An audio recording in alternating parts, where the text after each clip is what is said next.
Bonjour, alors je vous avais demandé de réfléchir sur un organigramme avec beaucoup d'éléments par rapport à tous les documents sur Venise. Donc il est ici, je vous le mets en pièce jointe sur Pronote.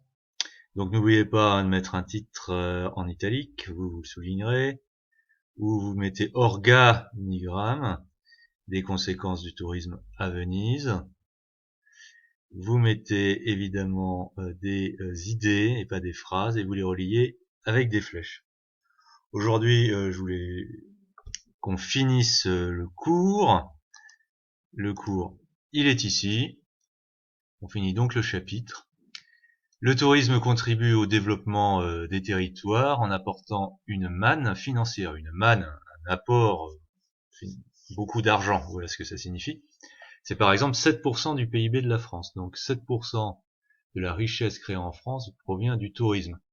Et quand on voit la situation actuelle où il y aura sûrement pas de touristes internationaux qui viendront cet été en raison de la crise sanitaire, on peut se dire que les revenus du tourisme ont vraiment beaucoup baissé, ce qui est assez embêtant en France, même si de nombreux Français pourraient partir en France, rester en France cet été, dépenser leur argent.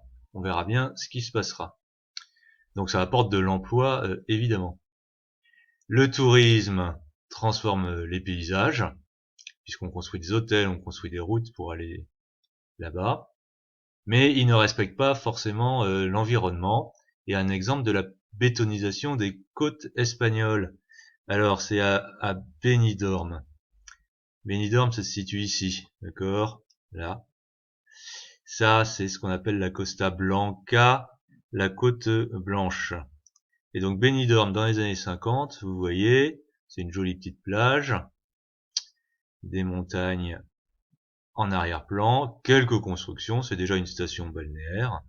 Mais que va-t-elle devenir plus tard? Eh ben, ça va devenir ça. Donc c'est l'endroit où il y a le plus de gratte-ciel au mètre carré, si j'ose dire, en Europe. Plus que les centres des affaires. C'est la même plage que de la photo de tout à l'heure.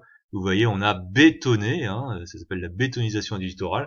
Ça n'a pas eu lieu qu'à Benidorm. En France, sur la Côte d'Azur, il y a eu beaucoup de bétonisation aussi. Mais Benidorm est quand même un cas exceptionnel.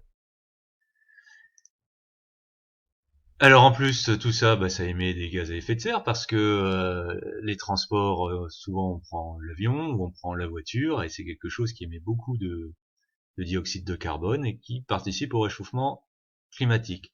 Et avec l'exemple de Venise de tout à l'heure, enfin d'hier, on voit qu'on commence à parler de surtourisme. Il y a trop de monde, il y a trop de nombre, trop de personnes qui viennent et ça devient invivable pour les populations. Et l'été dernier, à Venise, dans le centre-ville, ils avaient envoyé des policiers où ils interdisaient aux touristes de s'asseoir.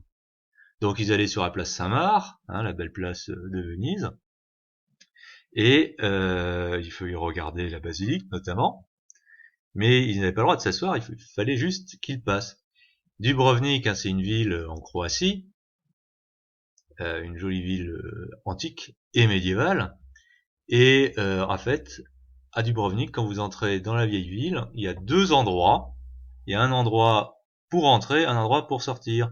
Et vous n'avez pas le droit d'entrer tant qu'une personne n'est pas sortie. Tout ça pour limiter le nombre de personnes et pour lutter contre le surtourisme.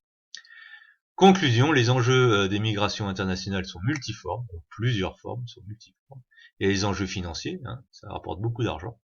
Des enjeux de développement pour certains pays, puisque beaucoup de gens migrent pour apporter et pour renvoyer de l'argent dans leur pays d'origine.